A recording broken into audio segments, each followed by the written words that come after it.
Hi friends, welcome back to Karyampudi'sVlog. ఇవాళ special చాలా high protein food అండి. ఇది breakfast, evening snack, night dinner ఏ విధంగా తీసేసుకోవచ్చు. పిల్లలు హైట్ పెరగాలనుకుంటే ఈ ఫుడ్ని బాగా అలవాటు చేయండి. అలానే మెమరీ పవర్ కూడా బాగా పెరుగుతుందండి. ముందుగా పెద్దవాళ్ళు వెయిట్ లాస్ అవ్వాలనుకున్న వాళ్ళకి చాలా చాలా మంచి ఫుడ్ అని అందరూ చెప్పేస్తున్నారు.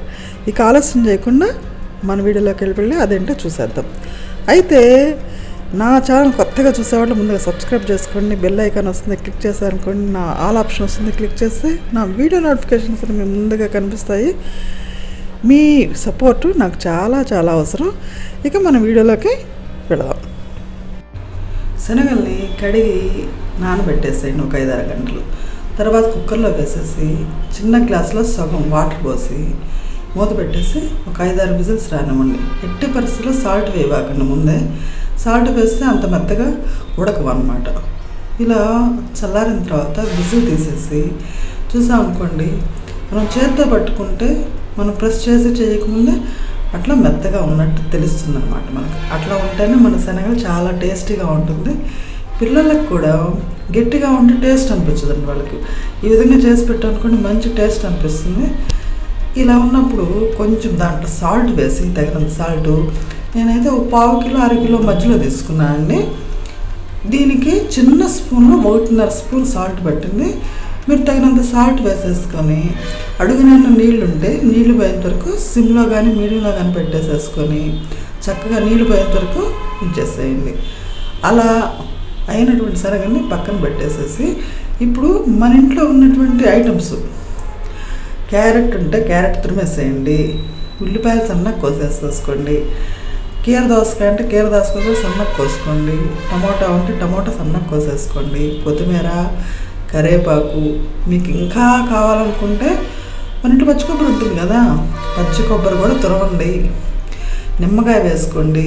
ఇలా అన్నీ రెడీ చేసి పక్కన పెట్టుకుందాం. మన శనగలు ఆరిపోయినాయి కదా, వాటిని చేతుడు కొంచెం లైట్గా నలపండి. నలిపితే మనం వేసినటువంటి ఇంగ్రీడియంట్స్ దాన్ని బాగా పట్టి మంచి టేస్ట్ ఇస్తుంది అన్నమాట.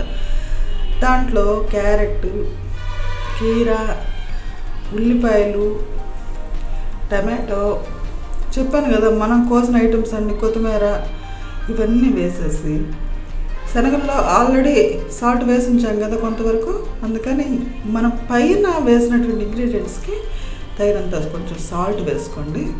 అలానే శనగలకి ఈ కూరగాయ ముక్కలు అన్నిటికీ కలిపినటువంటి కొంచెం కారం కొంచెం ఎక్కువ వేసుకోండి, అన్నిటికీ సరిపోయేటట్లు. కావాలనుకుంటే మీకు చాట్ మసాలా కూడా వేసుకోవచ్చు.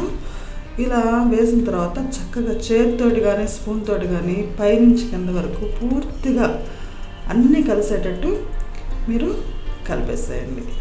ఫైనల్గా మీకు కావాలనుకుంటే నిమ్మకాయ కూడా యాడ్ చేసుకోండి. నేనైతే నిమ్మకాయ యాడ్ చేయలేదు, టమోటాలు ఎక్కువ వేసాయని. ఇలా చక్కగా చేసిన తర్వాత ఒక్కొక్క బౌల్లో పెట్టేసాను మన ఇంట్లో వాళ్ళందరికీ. అసలు చాలా మంచిదని తెలుసు కదండి. ఇలా వారానికి 1-2 సార్లు చేసుకోండి. శనగలతోనే కాదు, బఠానీలతో చేసుకోవచ్చు, అలసందలతో చేసుకోవచ్చు. ఇలా మంచి మిక్స్డ్ చాట్ చేసి పిల్లలకు పెట్టామనుకోండి, తెలుసు కదా వాళ్ళు చాలా హెల్తీగా పెరుగుతారు. ఆలస్యం చేయకుండా ఇది పిల్లలకి పెద్దవాళ్ళకి అలవాటు చేయడానికి ట్రై చేద్దాం. ఇక లేట్ చేయకుండా మన శనగలు నానబెట్టే పనిలోకి వెళ్ళిపోదామా? అయితే మరోసారి మన మంచి వీడియోతో మీ ముందు ఉంటా.